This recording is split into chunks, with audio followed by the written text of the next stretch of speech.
Untuk yang ketiga, akan kita praktekkan bagaimana menggunakan NetBeans sebagai framework pemrograman MVC untuk mode desktop atau GUI. Nah, dalam praktek ini karena baru pertama kali, kita justru akan mencoba template yang di-generate oleh NetBeans tanpa model. Jadi kalau selama ini kita belajar sebenarnya hanya model ya gitu ya, ketika mode konsol supaya tampak kemudian view-nya menggunakan teks atau konsol juga. Nah, sekarang malah kita balik, modelnya kita lupakan. Kita tanpa model dulu. Ini merupakan template yang di-generate oleh NetBeans. Nah, untuk itu kita mulai dari file. Kemudian new project. Selanjutnya ini dipilih kategorisnya, kalau biasanya di Java dan Java Application, sekarang di Java FX. Terus di sini dipilih dengan Java FX XML Application. Kemudian next. Biarkan saja default. Ini kita pilih di tempat yang biasanya untuk program. Foldernya biasa di download, kemudian FPA. Ya, supaya kita kalau mencarinya lebih mudah. Sudah. Oke, biarkan semuanya default. Jadi yang kita ubah hanya lokasinya saja, kemudian finish. Nah, kalau kita explore projects-nya, ini kita expand dengan klik tanda plus, kemudian kita klik lagi paketnya, source packages, kemudian klik lagi project-nya. Nah, sekarang sudah ada 3 file di sini. Tapi 3 file ini bukan MVC ya.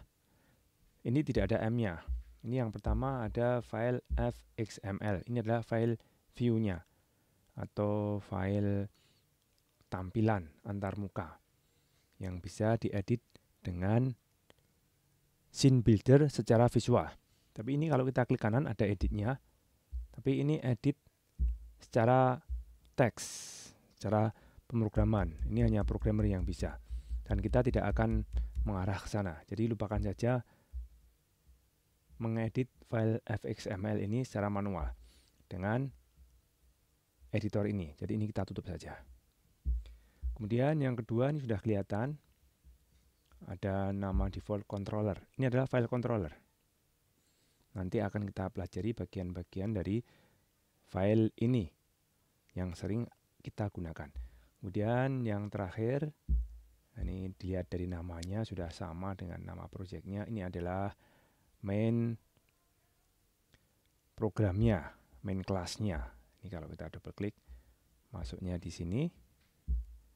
Nah, ini ada main program. Ya.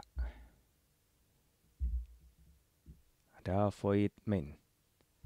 Nah, kalau instalasi dari NetBeans ini sudah benar-benar terintegrasi dengan scene builder, maka ketika kita klik kanan file fxml, ini salah satu itemnya adalah open. Ingat, salah satu item dari menu yang bisa dipilih adalah open, tapi ini tidak muncul. Berarti ada sesuatu yang tidak tepat dengan instalasi dari NetBeans dan scene builder-nya. Kita harus atur ulang melalui menu option yang ada dari sini. Tools, kemudian option. Terus kita cari Java. Ini Java. Kemudian kita cari lagi tab Java FX. Nah, di situ ada tempat untuk mengatur home dari instalasi scene builder agar dia terintegrasi. Ini kita pilih saja dan kita harus ingat ketika melakukan instalasi, scene builder-nya diinstal di mana? Ini kita browse. Kalau lupa ya diinstal ulang saja. Ini saya masih ingat ada di folder Lenovo, kemudian app data, lokal, dan scene builder. Kemudian di open. Oke, ini sudah ada. Kemudian kita oke.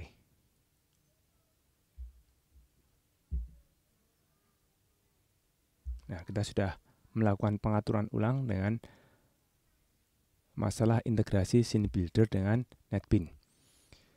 Nah, tentu saja kalau kita ingin minta tolong desainer antarmuka yang bukan orang informatika, dia tidak usah kita beri instalasi NetBeans supaya tidak pusing. Jadi kita bisa langsung memberi instalasi scene builder. Terus ini bisa kita browse melalui file explorer. Ini kita klik kanan. Nah, sekarang item open sudah muncul. Ini kalau kita klik, yang selanjutnya muncul adalah scene builder. Open. Ingat tadi open ini sebelum kita betulkan instalasinya atau settingannya belum muncul. Sekarang sudah muncul. Kita open. Nah, scene builder-nya sudah muncul. Ini adalah antarmuka default yang dibuat oleh framework FXML yang ada di NetBeans. Ini ada button, ya button kelihatan di sini, dan ada label. Nah, labelnya di bawah tidak kelihatan. Dia dalam satu grup di Anchor Bin. Ingat, dua software ini bisa terintegrasi melalui file-file ini. Jadi setiap kali ada sesuatu yang diubah, entah itu di NetBeans atau di scene builder, kita harus menyimpannya. Nah, ini karena tidak ada perubahan, dia tidak tersimpan. Jadi dua software ini tidak auto save. Kita harus menyimpannya secara sengaja. Karena kalau lupa menyimpan, nanti perubahan itu tidak akan bisa dibaca oleh software pasangannya. Oke, ini kita coba dulu saja. Kita kembali ke NetBeans. Kemudian ini adalah file controller. Kita double klik. Nah, file controller. Nanti akan kita pelajari bagian-bagian dari file ini yang penting, yang sering kita pakai. Kemudian ini adalah main program. Nah, di main program ini ada yang menarik, yaitu nama file fxml. Ini harus pas dengan yang ada di situ. Kalau tidak tepat, dia nanti akan bingung ya, atau tersasar. Filenya tidak ketemu sehingga programnya akan error ketika dilakukan kompilasi. Jadi ini bagian pertama yang harus diperhatikan. Ini harus sama dengan yang ada di situ atau dengan form yang lain jika punya lebih dari satu form. Kita coba dulu saja sebelum kita utak-atik. Kita run.